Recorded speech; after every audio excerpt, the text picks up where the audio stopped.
7 things you should never tell anyone to protect your success. Hello everyone, I am David.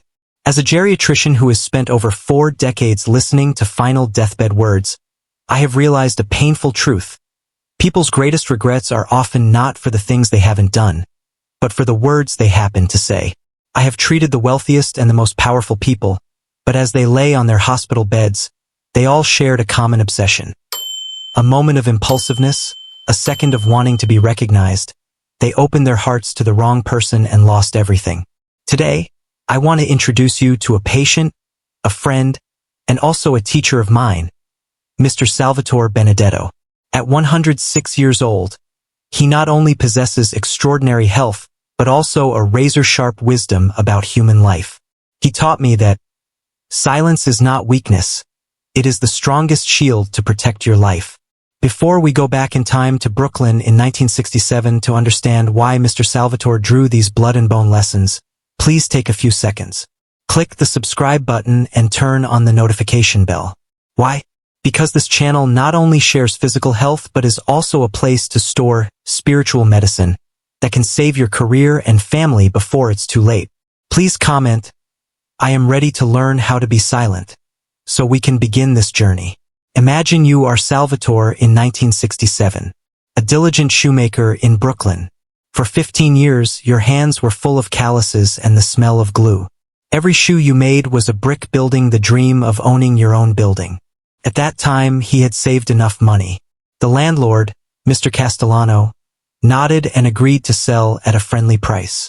Salvatore was only 3 weeks away from the finish line. He was about to stand on land bearing his own name. He should have remained silent and waited until the ink was dry. But no, excitement triumphed over reason. He told Vincent Mell, a regular customer who often visited the shoeshine shop, a man Salvatore considered a good friend, because they often discussed the Dodgers or changes in the neighborhood together. Vincent listened with a friendly smile, but in his head was a cold-blooded calculation. 2 days later, Mr. Castellano called with a trembling voice, Salvatore, I'm sorry. Someone offered 20% more than you in cash, signing the contract immediately. That person was none other than Vincent Mell. Do you know what was most painful? For the next 8 years, Salvatore had to work as a tenant in the very building he should have owned. Vincent became his landlord, increased the rent, and made even the smallest things difficult. Salvatore had to pay with 8 years of humiliation just for one moment of boasting. The first lesson: the world is not always happy for you. When you talk about your upcoming success, those who truly congratulate you are few, while those who are envious and want to snatch it away are many. Pride shared too early is an invitation for betrayal. In my career, I have seen money destroy people faster than any virus. Salvatore told me about Thomas Whitfield, a healthy shipyard worker in 1971. Thomas received an inheritance of $30,000. At the value of that time, he could have retired early. Thomas was a good man, but his mistake was being too honest. He told his relatives and his friends at church. Within just 1 month, the knocking on Thomas's door never stopped. His brother-in-law needed capital for business, his cousin had hospital bills, and the neighbor had a child who needed tuition. Thomas didn't know how to say no. He felt guilty for having money when others did not. A year later, the $30,000 was gone. The people who were indebted to him in the past now turned to resent him because he couldn't give more. Your money is your ultimate privacy. When you are rich, people will find ways to take from you. When you are poor, people will look down on you. Keep a simple appearance and a solid account. Only you, your spouse, and your accountant need to know the actual figures. Many people ask me, Doctor, why am I so excited about a new plan, but after I say it out loud, I don't want to do it anymore? From a scientific perspective, when you tell someone about your goal, such as losing weight, learning a foreign language, or starting a business, your brain releases dopamine. You receive applause and praise like, so good, or keep it up. The brain is deceived into thinking you have already achieved that goal. As a result, the actual energy for action is neutralized. Salvatore learned this when he married Mrs. Gloria. He didn't tell anyone until the ring was firmly in his pocket and the wedding date was set.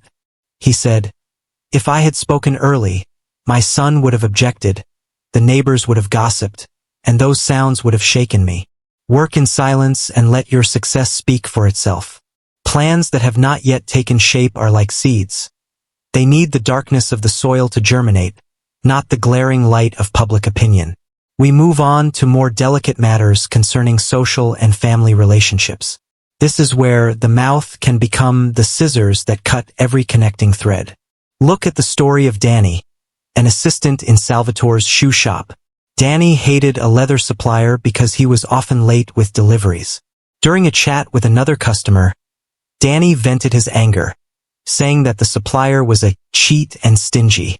Unfortunately, that customer happened to be the cousin of the leather supplier. The result? The shop's leather supply was cut off abruptly, and Salvatore took 6 months to find a new partner at a more expensive price. Danny was fired not because he was wrong, but because he had an unrestrained mouth.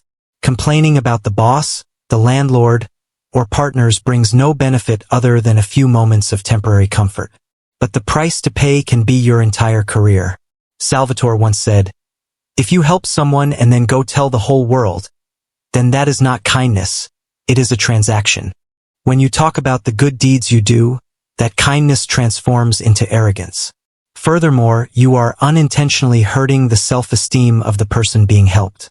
A true gentleman is someone who does a good deed and forgets it immediately. This is the final and most painful lesson. When Salvatore's son did not speak to him for 2 years because of a major conflict, he suffered to the extreme. But he absolutely did not tell a single neighbor. He told me, 'David, if I speak ill of my son to the neighbors, then when we reconcile, the neighbors will still look at him as an unfilial son. I don't want to build walls that block my son's way back.'" The 106-year-old life of Salvatore Benedetto is a testament to the power of composure. Words can be a healing medicine, but they can also be a poison that kills all achievements. We have just gone through half the journey with lessons about money and unfinished plans. But I know there is a pain more lingering than losing money, which is the feeling of being stabbed in the back. Have you ever poured your heart out to someone, only for those very words to come back as a knife stabbing your reputation? If you are carrying a scar like that, believe me, you are not alone.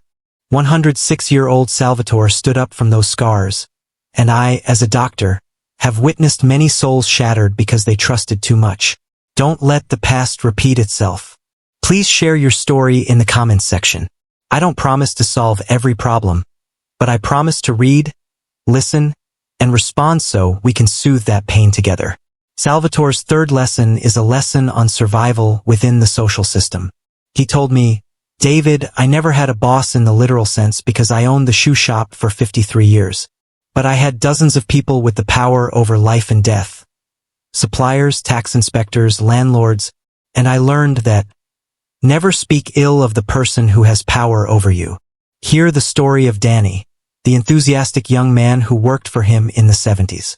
Danny was good, but he had a habit of liking to vent stress with his mouth. Danny hated the leather supplier because he was arrogant and often delivered poor quality goods. During a rainy afternoon, while shining shoes for a customer, Danny poured it all out. "That guy is a thief, a messy businessman. I wish the boss would get rid of him." Danny had no idea that the customer was a distant relative of the leather supplier. With just one phone call, the shop's leather supply was cut. Salvatore struggled for 6 months to stabilize again, and most painfully, he had to let Danny go. Not because he hated Danny, but because he couldn't put his career in the hands of someone who couldn't control their words. In today's flat world, words travel even faster than light. A subtle status on Facebook, a complaint in a pub about the boss or a partner can be a fatal blow, ending your career. If you are not satisfied, have a direct dialogue or stay silent and plan your exit. Don't turn yourself into a backstabber, as that is the fastest way to lose respect from those around you. At 106 years old, Salvatore reminded me of Mario Bianca, his childhood friend. Mario had an ultimate fear of public speaking. He confided this to a colleague he considered a brother. A year later, when there was an opportunity for promotion to a management position, Mario was rejected. The reason from the board of directors? We heard you have psychological issues and cannot present before the council. Who said it? That very brother turned Mario's weakness into a weapon to take that position. In medicine, medical record confidentiality is paramount. In life, you must be the doctor securing your own psychological records. Your weakness in the hands of a loved one is a bond, but in the hands of a competitor, it is a point of attack.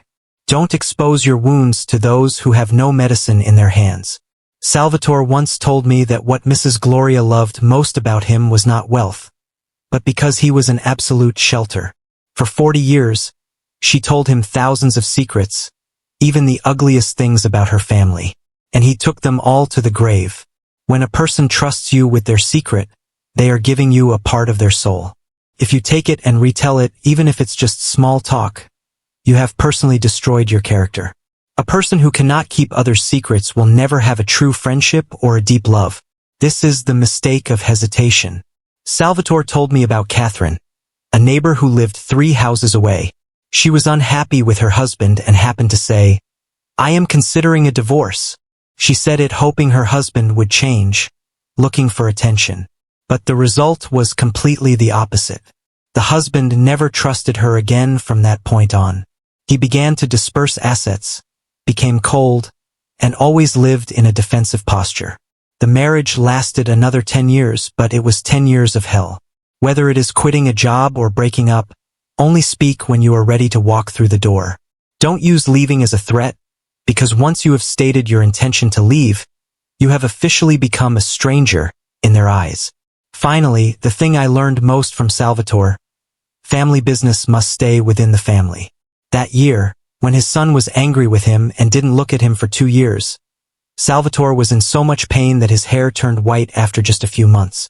Customers asked, neighbors were curious, but he only smiled. He is away on business. He did not say a single word of reproach, did not speak ill of his son as an unfilial child. Thanks to that silence, when the son returned repentant, there was no barrier from public opinion. They could hug each other, cry, and start over without facing the prying eyes of the world. If you take family matters to tell others, you are personally staining the very nest you are trying to keep.